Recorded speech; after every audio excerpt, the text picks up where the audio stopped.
Hey guys, how we doing? How's everybody doing? So, On Your Mark is out.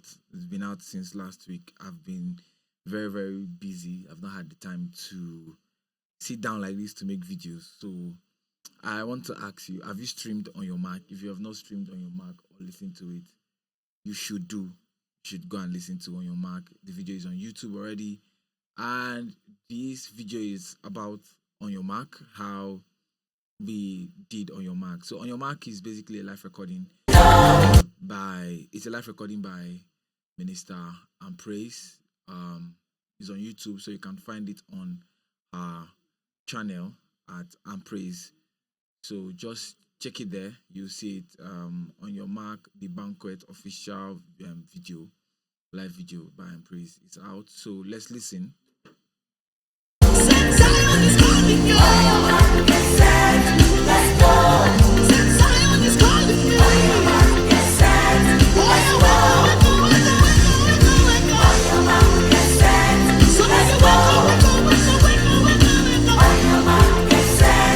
Alright, so first of all, let's talk. I don't even know where to begin, but let's talk about where we all started from.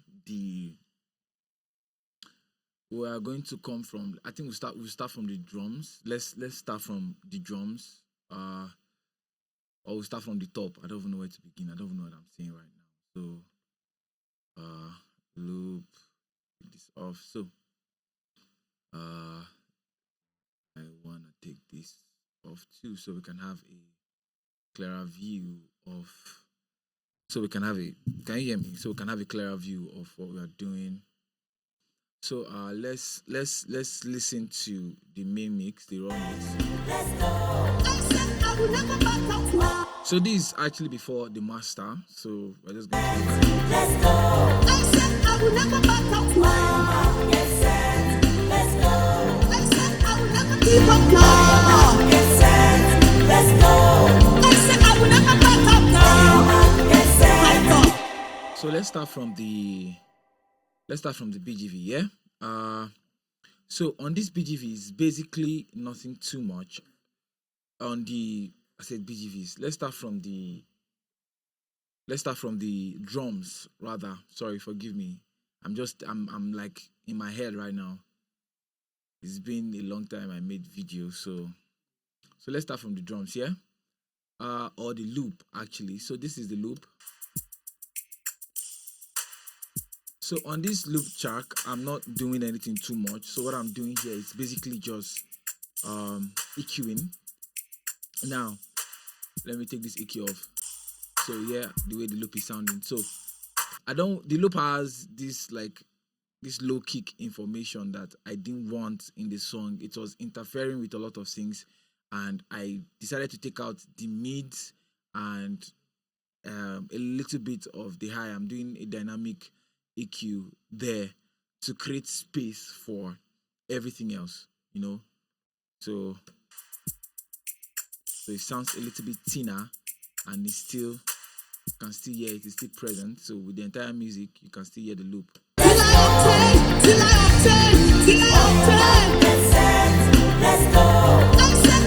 So it's there. It's present. It's not, it's not overwhelming, and it's not too loud. That's where I wanted us to get this kick to be. Yeah, so let's come to the kick. Which kick is this? I think I've taken this off. Yes, I have. Sorry.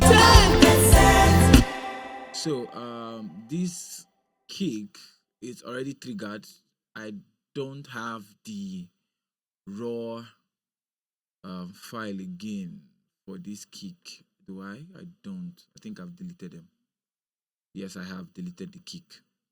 That's it there with the question mark. I have deleted it already. This is the kick.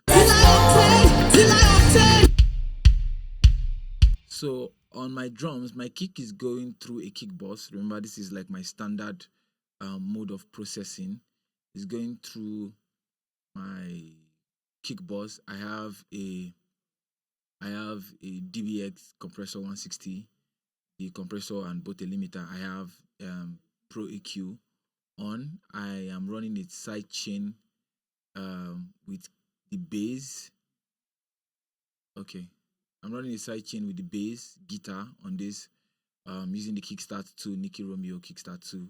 So I'm side chaining the kick to I'm side chaining the bass and the kick together so it doesn't sound they don't get in the way of each other.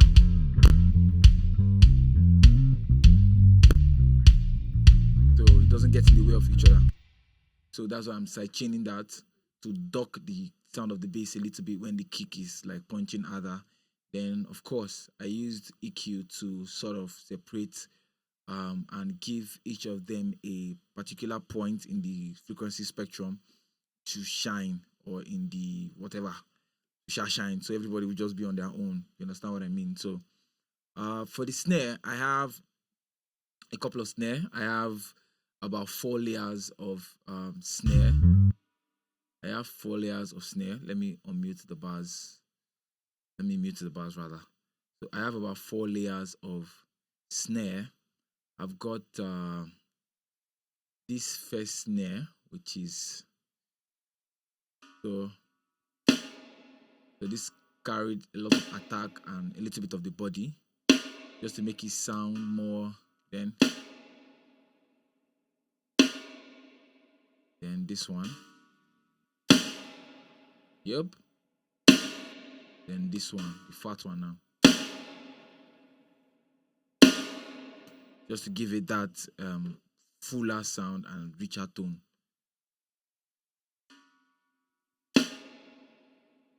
But together they sound very strong and pronounced. Alone they sound how will I put it? They sound weak. Yeah, the way this one is sounding. So this is the like fat snare. This is the fat snare. This is where all the body of the snare is. So if you put the snare together, they sound like this. So on my snare buzz channel, because I'm routing everything, I'm using the snare buzz from Waves Factory.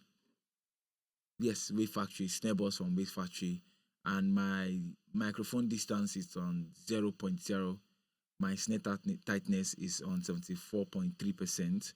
I have my mix knob all the way to 58. My output is on 0.2 dB, and the snare type I'm using is snare 1. And the snare room I'm using is also snare 1. This is like the default setting that came with it on the snare type and the snare room. So I'm just tweaking the tightness and the mic distance with the mix knob and the output knob. So after that, I'm running it through the DBX 160 compressor. I think in one of the videos I made before, I don't know when, but I know I've made a video like that where I spoke about this compressor being my my go-to tool anytime I'm working on drums, especially when I'm now a lot of stuff I've bounced a lot of stuff to just save my computer some CPU power, which I highly recommend. But if there's anything that you feel like you are not clear on and you need clarity on, just like drop a comment, like type it down in the comment section below. I'm going to get to it. So I'm running this snare buzz through my DBX 160 compressor limiter and limiter. Like I said, I like to use the preset like I have said, previously in my other videos, how I like to use the snare preset. It has a lot of presets. Then I just tweak it a bit, then work around it. Then on this, I know this is the first time you people will be shocked. You're seeing me using a preset on the Pro EQ, but it is what it is. So I'm using this rock snare drum rock preset. I didn't do anything to it. I don't know. It's what a gut feeling. I did it. It was nice, and I left it like that. Yeah. So that's what I'm doing here. Just very, very subtle, and it sounds amazing. So without it, with it. So it sounded super cool. I just felt like, nah, I ain't gonna touch nothing on this, and I left it like that. Yeah. So on my toms, I'm layering them. I'm layering them with the original toms from the recordings and my triggered toms, because the like original toms, it sounded good. I didn't just want to take all of it away. So that's the original tom, the high tom. So this is it with my trigger tom. So that's the trigger tom. So together they sound like this. So, and what I tried to do was to make sure that I don't trigger far from the way the drum sounded naturally. I tried to trigger within the natural tone of the drum, so I don't lose that feel that they had when they were recording in the room. It was actually recorded in a very good studio. This is BM Studio, by the way. Let's meet the audio. So this is BM Studio, by the way. So the studio was padded. It was a cool space. Show us the drums. It was a drum, but I was not actually in the recording live. I just got the stem and I'm working. But I know it's a drum. Yes, this DB drum boss. Yes, so that was the drums that was used to record on that day. Sounded cool. I did the same thing for the mid toms. This is the original toms from the mid toms. So that's it there. So I added with the trigger toms. So to just give it depth and width. So this is the original floor tom.